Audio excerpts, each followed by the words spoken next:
बताया जाता है कि यूनान, मिस्र और रोम सब मिट गए जहां से, अब तक मगर है बाकी नामो निशा हमारा।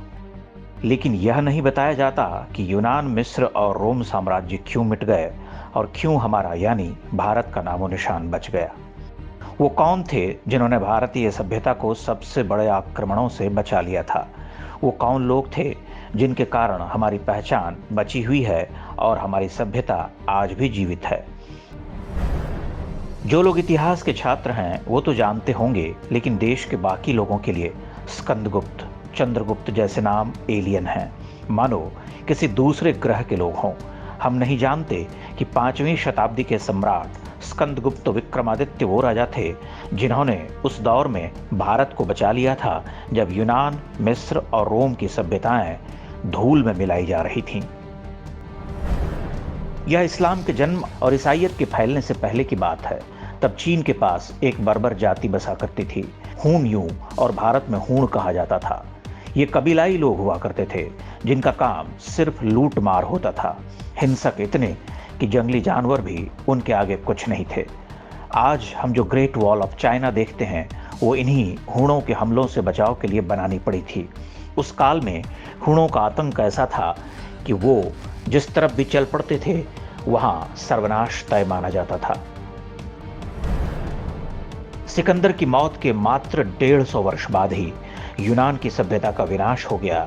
इसके पीछे भी बड़ा कारण हूणों का हमला था।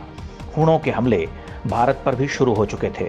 तक्षशिला विश्वविद्यालय पर पहला हमला हूणों ने ही किया था। इसके बाद वो गंगा और यमुना के मैदान यानी आज के पूर्वी उत्तर प्रदेश की तरफ बढ़ चुके थे। यह वो समय था जब देश के अधिकांश क्षेत्रों में गुप्त वंश के 8वें राजा स्कंदगुप्त का शासन था। उनकी राजधानी पाटलिपुत्र थी, जहां पर आज पटना शहर है। कहते हैं स्कंदगुप्त जैसा योद्धा उस पूरे कालखंड में दूसरा कोई नहीं था। मात्र 25 वर्ष के स्कंदगुप्त ने गंगा के तट पर अपनी सेना का मोर्चा लगाया। इस युद्ध में हूण आक्रमणकारियों को बुरी तरह से हार का मुंह देखना पड़ा। जहां पर यह युद्ध हुआ था वो वाराणसी, गाजीपुर और बलिया का गंगा किनारे बसा क्षेत्र है। स्कंदगुप्त की सेना ने पूर्वी उत्तर प्रदेश के क्षेत्र से लेकर गुजरात के सौराष्ट्र तक हूणों का पीछा किया। उनको भारत से लगभग पूरी तरह खदेड़ दिया। इसी के बाद स्कंदगुप्त को विक्रमादित्य की उपाधि मिली। ईस्वी सन 455 यानी आज से लगभग 1600 वर्ष पहले हुए इस महायुद्ध में जीत के बाद स्कंदगुप्त ने कई विजय स्तंभों की स्थापना की थी। पत्थर पर यह विजय स्तंभ गाजीपुर जिले में भीतरी नामक स्थान पर बना हुआ है। उत्तर पूर्व भारत से लेकर पश्चिमी क्षेत्रों तक स्कंदगुप्त के ढेरों स्मारक आज भी मिलते हैं, लेकिन उनका हाल देखकर आप हैरान हो जाएंगे।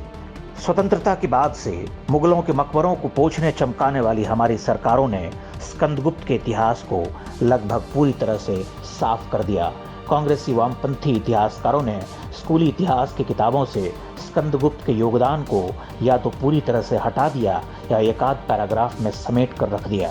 स्कंदगुप्त वो इकलौते सम्राट थे जिन्होंने पूरे विश्व को हूणों के आतंक से मुक्ति दिलाई थी, लेकिन आज हमारे देश की ही नई पीढ़ी इस महान योद्धा को भूल चुकी है। हाल ही में आई फिल्म बाहुबली की कहानी वास्तव में राजा स्कंदगुप्त से ही प्रेरित थी। उसमें कालकीय की सेना के हमले को दिखाया गया है जो हूणों के हमले की तरह था। आप कल्पना कर सकते हैं कि भारतीय इतिहास का ये असली बाहुबली अगर नहीं रहा होता तो आज हम कहाँ होते। न भारत होता, न ये धर्म होता, न हमारी संस्कृति और सभ्यता बची होती। यूनान, मिस्र और रोम की तरह हमारे मिटने की कहानियां भी पढ़ाई जा रही होती।